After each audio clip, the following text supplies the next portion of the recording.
right. So as you might guess, wow, we're the unpopular ones because now everyone's gone. We feel the love for those of you who are here. I really miss a clip mic too. I'm going to keep doing that.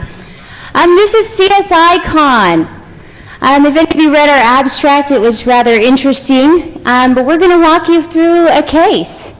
And the reason why that you would be interested, first off, I just did a lot of vodka. Secondly, mixed with caffeine. It's the whole goal of forensics is the goal to prove whether, I'm going to keep doing that. I hate this.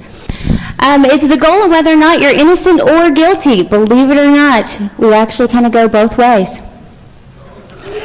So, I am Amber Schroader. I'm from Paraben Corporation. I am not a Fed. Hello? Yeah. But I make a shitload of money off them, and I enjoy every minute of it. So, my partner in crime.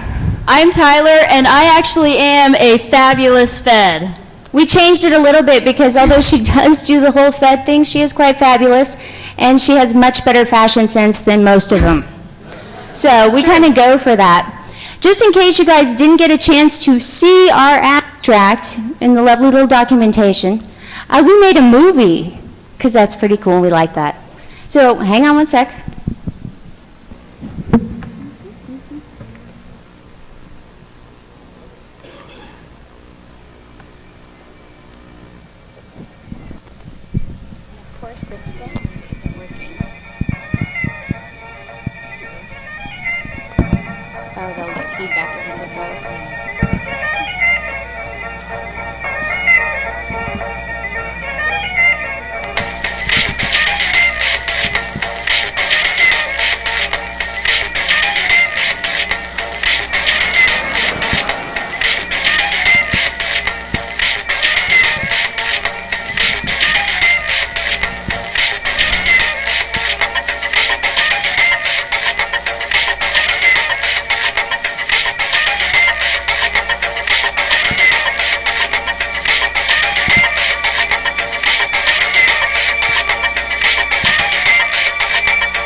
So kind of fun. Yeah, we have fun with that. But that's kind of where we're going to pick up. Yes.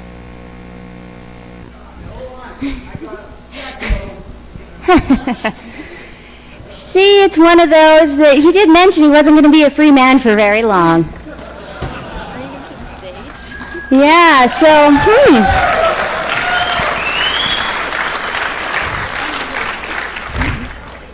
Yeah, it's one of those spread 'em moments. Somehow I don't mind. Oh, just wait. Turn around. Man, quit moving around. Hey, I need those. Moving around.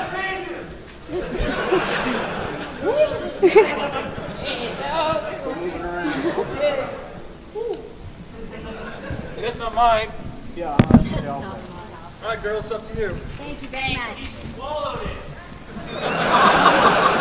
Swallowed.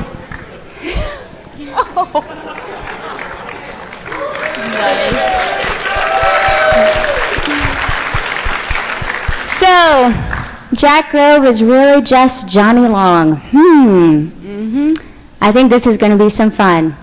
We've got some innocence or guilt. It's our job to prove if he's innocent or guilty. Well then, the presentation's done. Goodbye. Have a nice day. So, where are we going to start? Well, we started collecting our evidence. Some of this evidence is actually a little bit volatile, so we have to go through some special steps to preserve it. Then we're going to go through analysis and then reporting. And then at the end, guess what? You guys get to participate and have the verdict. You get to decide. So, in proceeding forward, we have 3 pieces of evidence we took from him. We have a BlackBerry or Crackberry. Who would have known? I thought he was such an upstanding citizen. Ooh. We have a Nokia. Oh, a 6101. Ooh. Hello. Could have done better. Oh, And The iPod Shuffle. the shuffle. Is that all the capacity you've got? I'm disappointed. I'm disappointed. Oh, it's all about the size.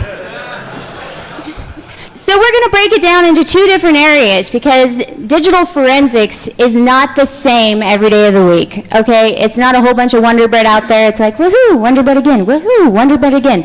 It doesn't work that way. We actually have two different areas that we're going to look at. We're going to go computer forensics, which it's me. Okay, get used to it. Computer forensics, which is bitstream imaging, so we're making exact copies of things. They're static, they don't change a lot. And then we have handheld forensics, which does active memory imaging because the little buggers are sitting there changing all the time. So we do a form of snapshot forensics, and that's a huge difference in between the two. And so we're going to split it up because everyone has their special skills. And mine's in the handheld forensics, and Tyler, she's going to do the straight-on computer forensics and deal with the iPod. That's right. So, we get to use a toolbox now, a very fashionable one. So one of the things that we need to do if we're responding to some kind of scene is we have to check all areas for potential evidence. And I do mean all areas, because some of these devices are kind of small. Now, Amber's got her little forensic toolbox. We take this with us because you never know when you're going to be in a situation where you have to search in. Yeah, it doesn't work that way. It's one of those bend over and cough moments a lot of the time. You should have picked a bigger iPod. That's just the answer of the day. But you have to be prepared for all things. It's always good to have a handy toolbox. So, And always wear gloves. yeah. Hello, handhelds, nasty. Nasty, nasty. Are you asking a question? The X-ray wouldn't fit in my pocket on the plane. So there's other methods you can do. We can just put them in the room with the guy named Biff. They'll find it. It's not a problem. They're not as nice with the lube, though. So we kind of balance that out. So gloves are important. There is biological evidence that you have to maintain. There's a reason I chose to do digital. It's not as gross. It's a lot more entertaining. So this is my favorite part because it's more than just gathering the evidence. It's dealing with the suspect. So you kind of have to balance it out a little bit, and that's where other fun things from my toolbox come into play. So this is how Amber gets the password out of a suspect if they're not willing to give it up. This is also how we find the friends of suspects as well. Yeah, it's all about your creative engineering. And sometimes the implement is the most important part. Okay, you whip his ass till he gives up his password. Is that better? Yeah. It's hard to do both. I'm not that multi-talented. But that does mean if we have any AV problems, I think we'll have success. So balance. The other thing is collection and preservation actually changes quite a bit with this type of digital evidence because it is very volatile. On the handheld side, you've got live wireless devices. And as you all know, a kill command is a real bitch to a BlackBerry. It makes all the data go bye-bye. So we balance that out by dealing with it with a Faraday cage. We put them in these cool bags, and they are very cool and shiny. We like shiny stuff. And this blocks all the wireless signals from 0 up to 10 gigahertz. I think we're pretty much covered at that point. But the problem is, do you like working in a bag? It's not that fun. So we balance that out one stage higher with a tent. Have you ever heard of the whole 7 minutes of heaven in the closet? Yeah? It's a 7 minutes of heaven in the Faraday tent. It's fabulous. We have a tent club at the office. Very interesting. Yeah. All about experimentation. But we know our wireless evidence is protected in there, and we're not going to have any problems with signals being added to it, new calls being received, and overriding some of the data that we needed in the first place. So it is about the protection of that evidence. So one of the things that you need to do is you have to prioritize your exam. You want to get any volatile data first. You want to get any data that you could lose information on. So you'd want to go with your PDAs before something static like the iPod, because the iPod is essentially a hard drive, and you're not in danger of losing that evidence. With the PDA, no power, no data. With a cell phone, you've got the pin, you've got the puck, and then you're just going to end up fucked. It really sucks. Okay, it's a whole lot of legal paperwork that you just don't want to go through. And so you try to plan ahead, maintain the power, you put it in the Faraday, and you're usually good to go for about 8 hours. So our big questions we want to answer this evening. We want to know what was Jack Grove up to. We want to know who his accomplices were. And most importantly, we want to see if we have evidence to prosecute. Because remember, we're here in the lab, and we're not trying to find guilt or innocence. We're just trying to find what the evidence is. And sometimes it's going to prove innocence, and sometimes it's going to prove guilt. And final, of course, we've got the verdict. And that's where you guys come in, that you actually get a vote. Remember, it's a jury of your peers. It makes it a lot more interesting. So, we want to know what he was up to. One of the first things we look at in forensics is we go to the timestamps, because we want to prove that you were actually doing it within an existing period of time that the theft, the hack, or whatever occurred. And so we have to look at the timestamps of all these different devices. You have dynamic devices and you have static devices. Are they all in the same sync? Are they even from the same time zone? So we kind of go through those. As we go through them, you do things like use the development libraries for BlackBerry, and you can make your virtual BlackBerry, and then you set up and go through and verify your timestamp on the device. It's a snapshot. It's from that point that you seized it that you're going to check. On a cell phone, we have another problem. It's not on there.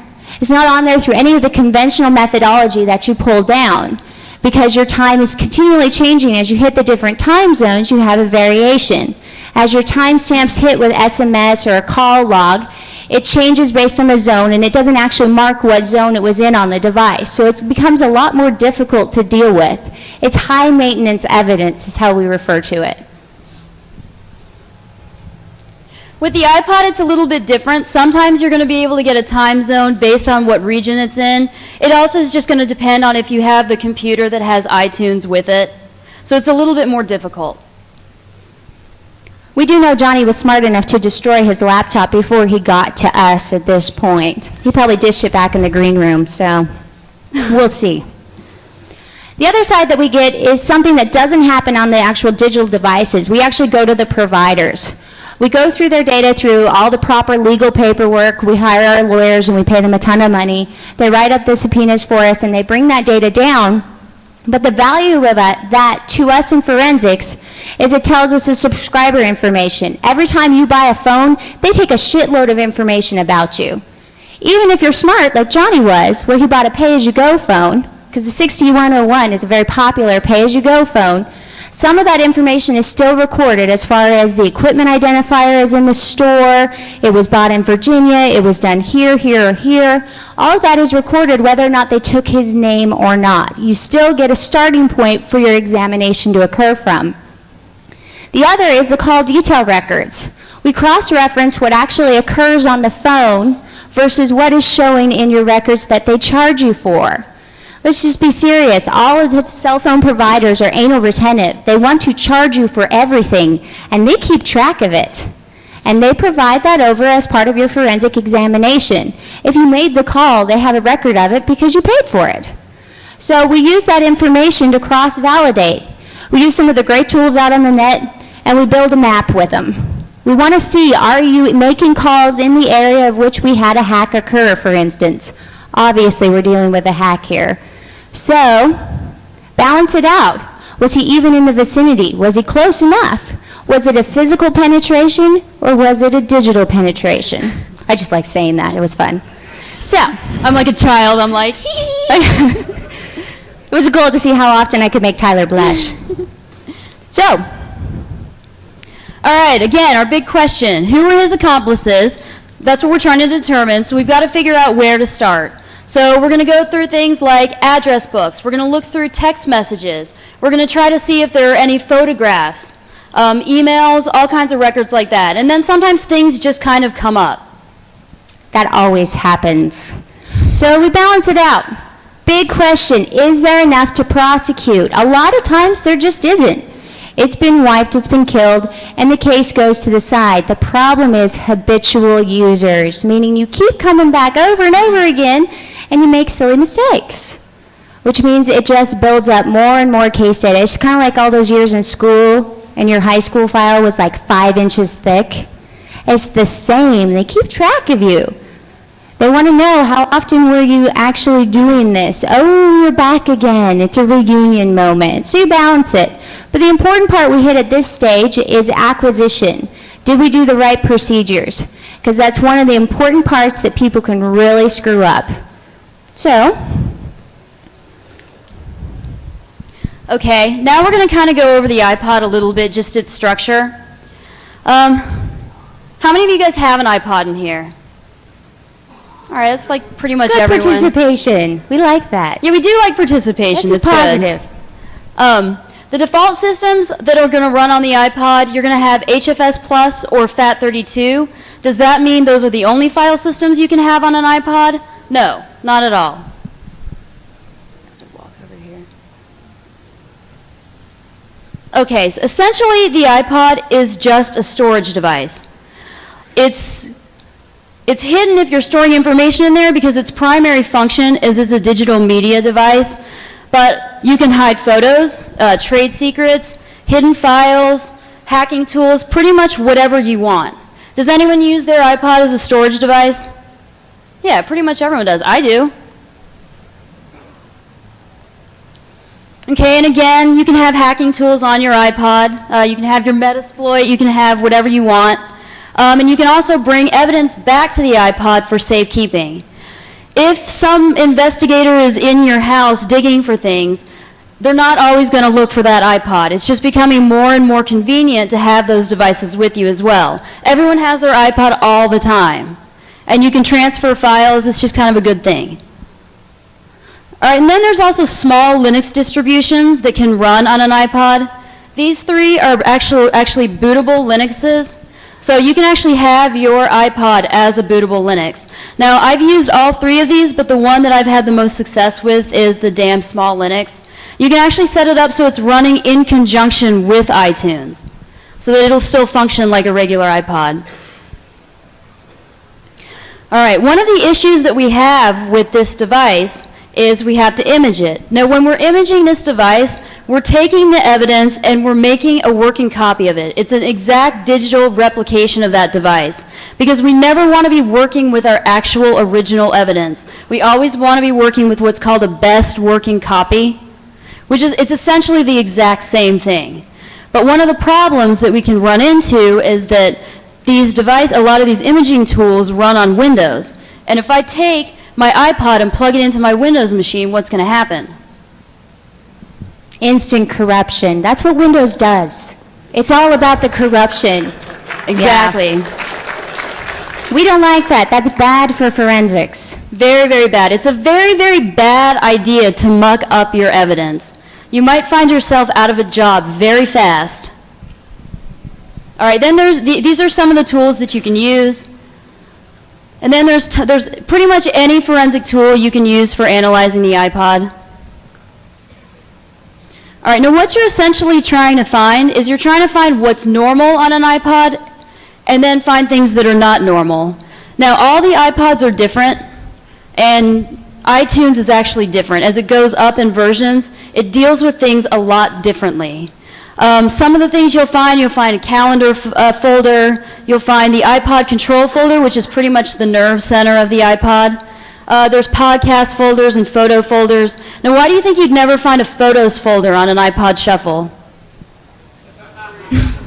Exactly. See, and you weren't even the blind. Give that man a shot. Yeah. There's one open. Ah. Here he comes. Woo! Yeah, you're smart enough to know there's no screen on a Shuffle. Wins a shot. Look at that. All right, so what's not normal? Mixed matched file extensions. This is anything that has a header with an extension that doesn't match, and we're going to actually see some of that when we start doing the analysis. Anything that's hidden. Something like too many partitions or non-standard file systems. Does that mean that if we see an iPod that's got Linux on it, that it's evidence? No, not necessarily. And this is true of all types of digital evidence. It's not as easy to play around with a BlackBerry or a phone. They are kind of playing one team most of the time. However, you can do your modifications to them, and those are things that you look for in the digital evidence range to say, how is it going to be different, and how is it going to respond differently to my acquisition procedures, and how does the data relate back and forth? Because that's the interesting thing. The BlackBerry is codependent. It needs other devices deeply. So it passes data back and forth. So you have multiple points of digital fingerprinting. So now what we're going to do is we're actually going to break down the evidence for you. We have a wee bit of what I call Martha Stewart magic, because I just hate her. Oh, she's just really annoying.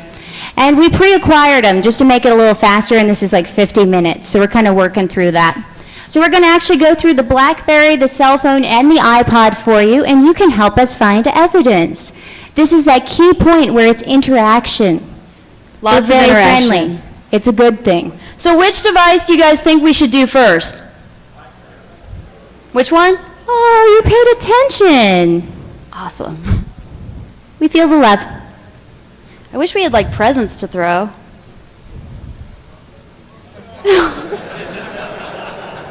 It might hurt a little. Just a little. Or you can come up, and no, that wouldn't work either. Okay, anyway. All right, this is going to be a problem, holding a mic, standing, and driving. Why don't you Just put it back in the stand?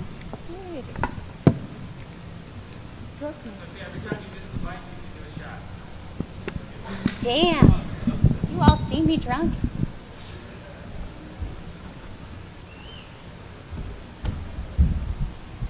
Okie dokie. And now you can't hear me.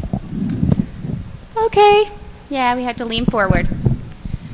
All right, we've got our BlackBerry. BlackBerry's pretty simple. Believe it or not, it takes 15 minutes to acquire a BlackBerry in a forensic manner. That's it. It's a little anticlimactic, to be honest with you. It's like, oh, haha, yeah. Windows takes longer. Scary. So a BlackBerry simply consists of databases. What's the prime purpose of a BlackBerry?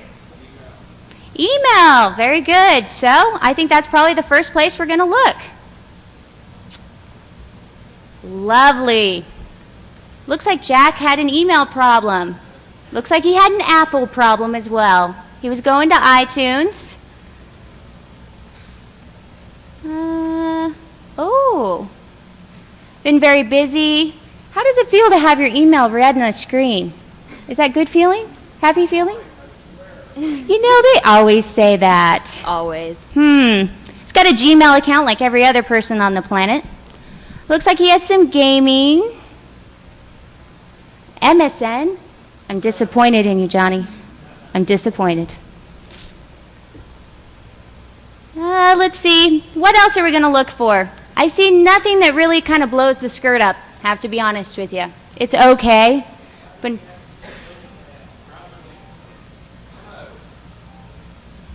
Okay. Memos. Hang on. Nothing memos. Tasks. We have a board meeting. Oh, Project Cohen. Nice. Address book.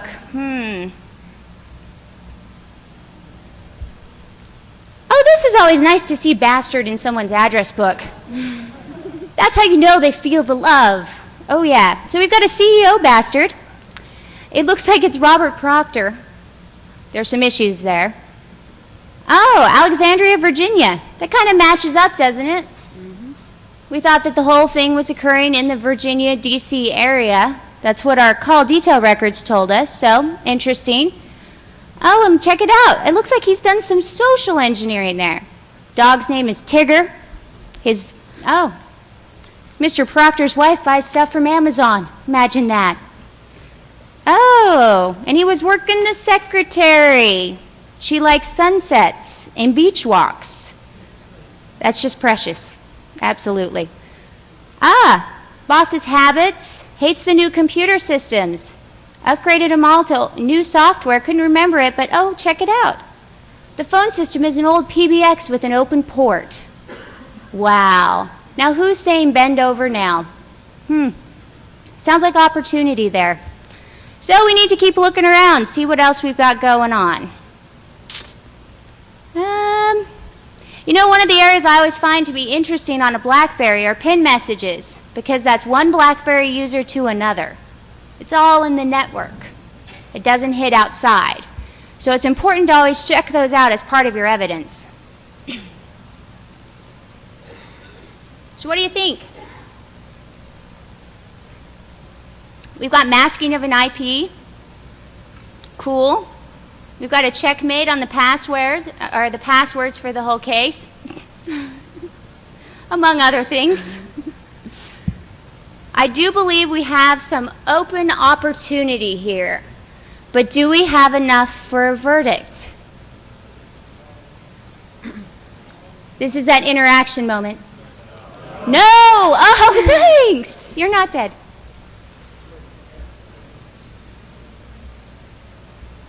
So let's check out the next one. This should be really fun, because you realize that the #1 digital fingerprint people leave is their cell phone. Why? Because we all can't live without them. We just have to be that reachable. So, I mean, how many of you guys have cell phones? Yeah, I felt like we were doing the wave there for a minute. That would be everybody. And if you don't, you're a liar, and we know it. So, we've got choices. Looks like we have a web-enabled cell phone. Looks like he was out surfing as well. With T-Mobile. Again, disappointment. Ooh. Okay, what else do we have in here? We have logos. Did he have them on? Did he have them off? Call logs, those are always important. All right. There's someone named Tanya in your life. Always interesting. Spock, Satan, always important.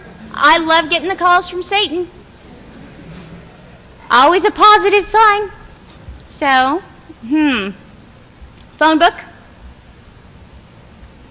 On the phone. Oh, Johnny, you call your mom. That's so sweet. And evidently Cartman. Who would have thought? I didn't think the cartoons picked up, but you never can tell. He's saving them to the phone, though, and not the SIM card. And that tells you something about your evidence. It means it's probably temporary.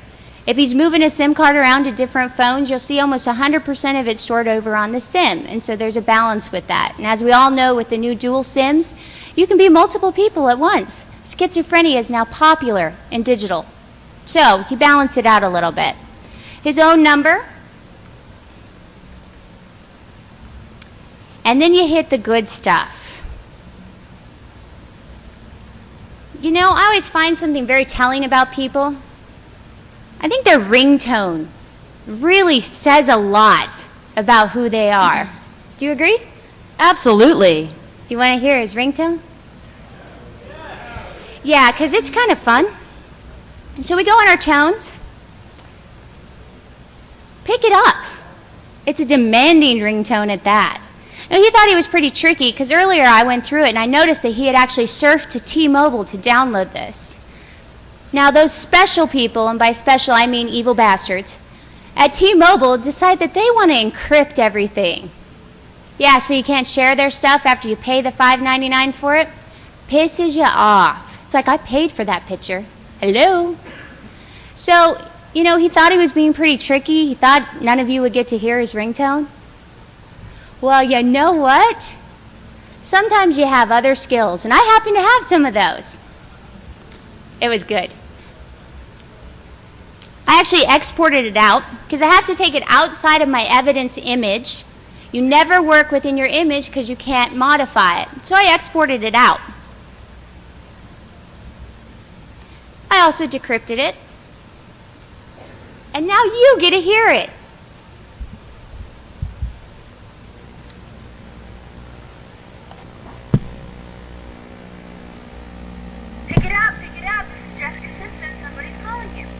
Jessica Simpson. Did you hear it? Here, we'll do it again. Pick it up, pick it up. This is Jessica Simpson. Somebody's calling you. You have Jessica Simpson saying, pick it up, she's calling you on your phone. Oh. Aren't you so proud? You know, that goes beyond fan at that point.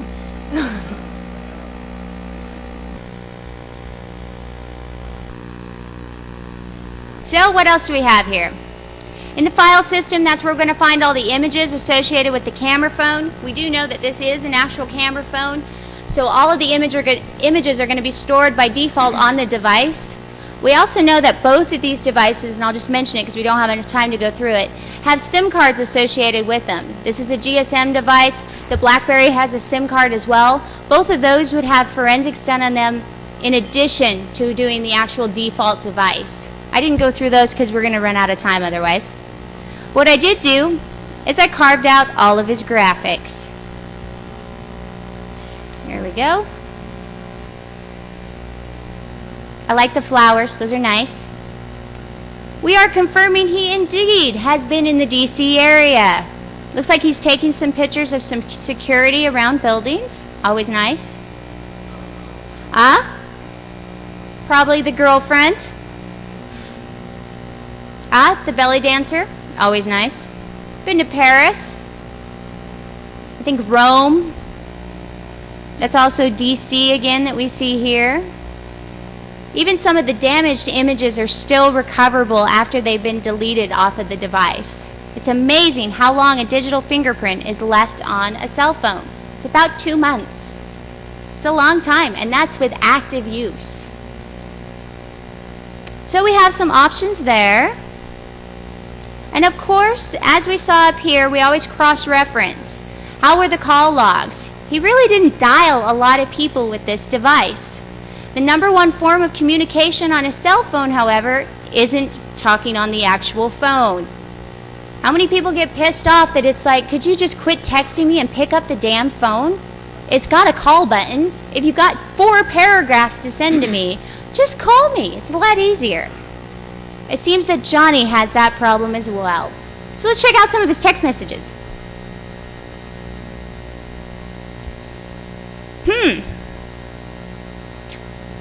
Skittish problems, specs on a device. Russian server, always popular.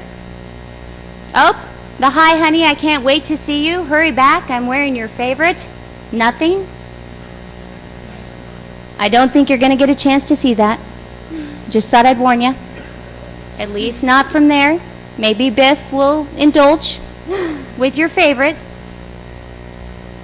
In the information, we pull out what the number is, we pull out when it came in, how it was delivered, what the status is on it. We've got payment, route on a target. Again, gaming.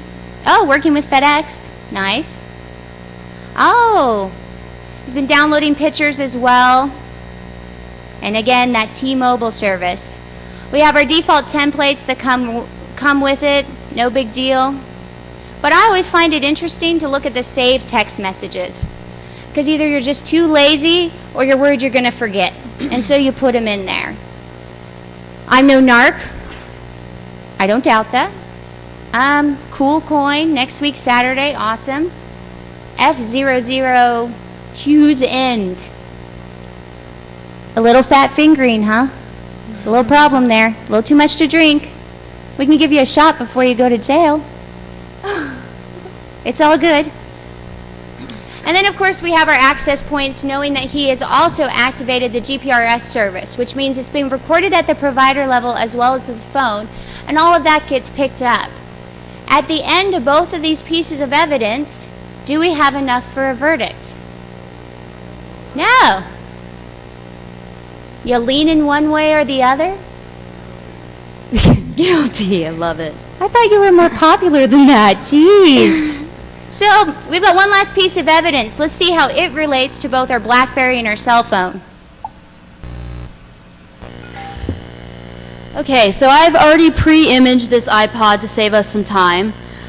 This is what the file system looks like. We see that this is actually FAT16, which is a non-standard file system for the iPod, but in of itself, that is not evidence. What do we see here? What just kind of jumps out at you almost immediately? Knoppix, we've got this boot.cat, we come down here, we see syslinux. What do we think that that is? Bootable Linux? Do we suspect that this might be a bootable Linux? We suspect it might. Can we tell based on this if it's actually successfully booting Linux? No, we can't. What's this? That's Metasploit. So we see here that he's done some configurations with his iPod. Based on what we see here, that he's got hacking tools on here, do we have enough evidence with this? No, of course not. All right, so the Shuffle is a little bit different than any of the other iPods. It's a lot more simplistic in what it has. The iPod control folder is the nerve center of all the iPods. He attempted to delete this iPod, as we can see by this little red X. But when you, and I'm sure that you guys are all aware of this, when you delete a file, it doesn't really go away. Usually we can still get it back. So in here we have this iTunes folder and we have this music folder. Now iTunes actually controls everything that happens on the iPod. It controls everything. Have any of you guys tried to get music off of your iPod and you have to go through this crazy process to do it? It's because iTunes is controlling everything on there. And if we remember, we had another reference earlier to iTunes on our BlackBerry. He set all the emails for his iTunes to go down to his BlackBerry account. So we have a relationship between the two pieces of evidence that's always very important to find out how they work with one another. So what happens when you first build this device is this F00, F01, F02 directories are created, and then if you have more music, more directories are just going to be created. Now, I just want to show you the structure of one of these. I'll show you this one. Oh boy. Oops, I did it again? Britney Spears? Johnny.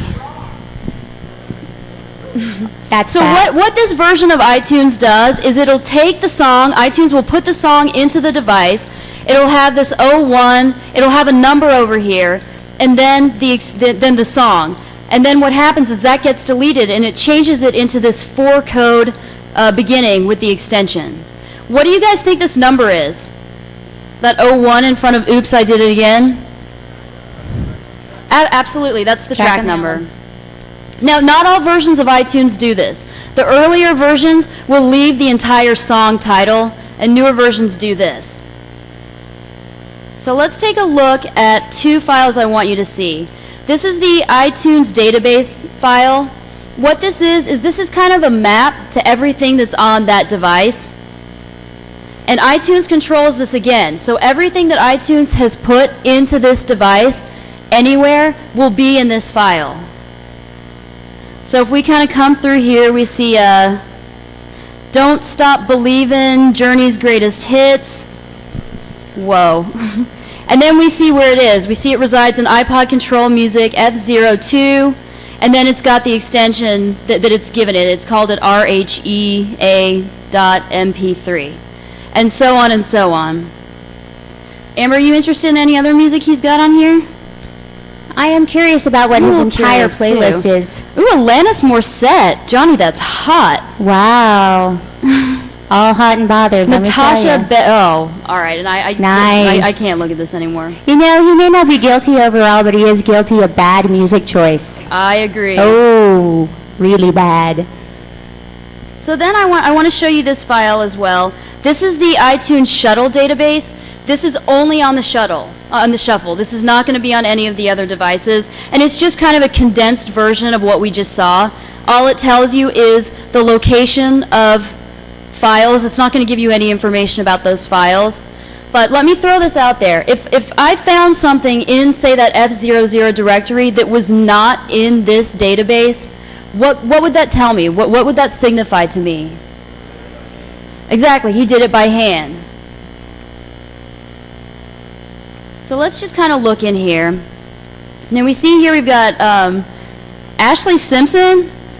I don't even know what that one is. But what pops out almost immediately? What's the first thing that we see here that could possibly be suspect? Which one? You say the hidden one? Yeah, something called hidden.mp3. Well, first off, it doesn't have the 4 code beginning. So it's something that is typed in. Something else that you might notice as well, let me move over here, is the size. This file is significantly smaller than the other MP3s that we have on here.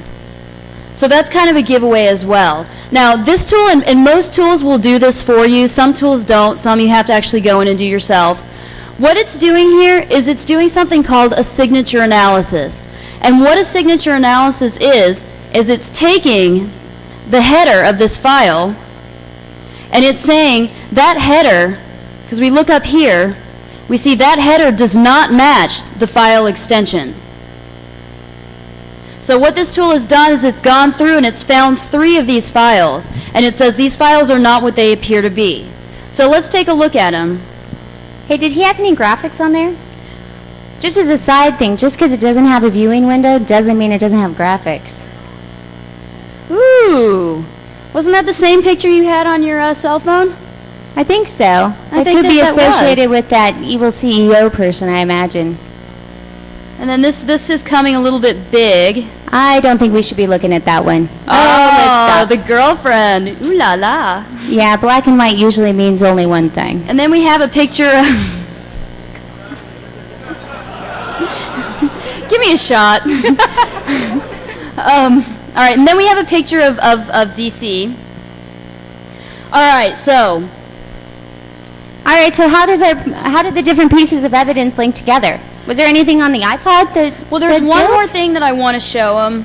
I want to show you if you purchase a song from iTunes, if you come in here, come down, down, down, what do we see here?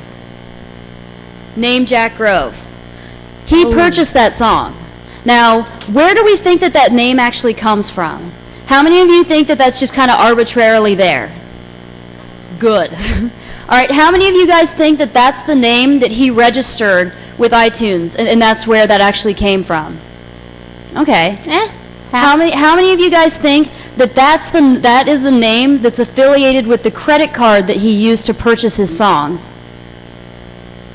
All right, you guys are right. It actually is the name that he used to purchase it's the name affiliated with the credit card. Which means he really can't get away from the fact that he did indeed pay money for Britney Spears. So bad. Ooh. All right, so Amber, I'm starting to think here that we do not have enough evidence. You think we should keep looking? I do have that one question. Did you notice those text messages? I'm a big texter myself, so there was that one weird one, F00 fat fingering moment. I've seen Johnny's fingers, they're not very fat. That's true. I have to think he's a decent typist. What did that say again? Do you guys remember what that said? Okay. F00 HZ blah blah blah blah blah end. And that blah blah blah that blah kind of was looks like actually this characters. MP3 right here. Ah. Now, this MP3 is obviously what it says. It is an MP3 because it would have come up in signature analysis. And if we look at this header, we see that it is indeed an MP3. Now, if I actually played this, I have a feeling that the song would actually play. So I'm not really sure what to do from here. What was the end of that text message? End. It sounds End. like someone likes ends and stuff. Check the end. All right. Okay. Because do you guys really want to hear his music? You guys want to really hear I Apple don't. Z? My ears would bleed. All right. Okay. So what do you guys think that means? What do you think he was saying? Okay. Let's All right. try that. Let's go down. Okay, I'm at the literal end. Wow. Whoa, Apple. what's that? As if I'd have put the evidence here. Ha ha ha. You'll never catch the likes of Jack Grove. Oh, it's a love note. It's a definite love note moment. Do you really want to say answer that? I'm not sure. After the Britney and Jessica Simpson. I think that one was an Avril. Ooh. Yeah. Not sure about that one. So we have a choice. We have a verdict moment. And then we get to decide what his sentence is. That really is kind of the best part of it, because there's no judge. So, what are you thinking? Guilty, not guilty? We had a BlackBerry. I love organized chaos too. Everyone just start yelling. Yeah, that works. Uh-huh.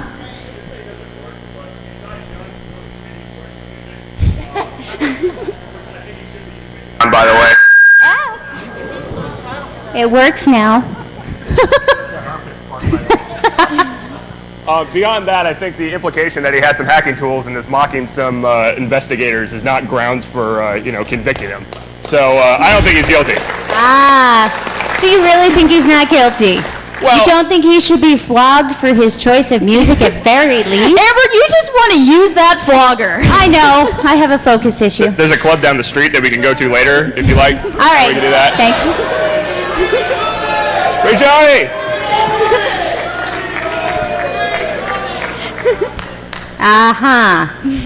Don't you think that's been a little overdone at this point? Free Johnny shirts? Come on. Yeah, a little over the top. All right, so are we voting not guilty? Is that what it comes down to? There's actually enough to prove him innocent? Could you imagine forensics? What? Innocence or guilt? Oh no, there's two sides? You gotta be kidding me. Forensics does both? It looks like we have probably a popular vote of a lot of free Johnnies.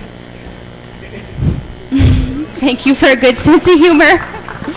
Okay, I think I'm going to retrieve my items. Thank you, everyone, for setting me free, and I think it's time for shots.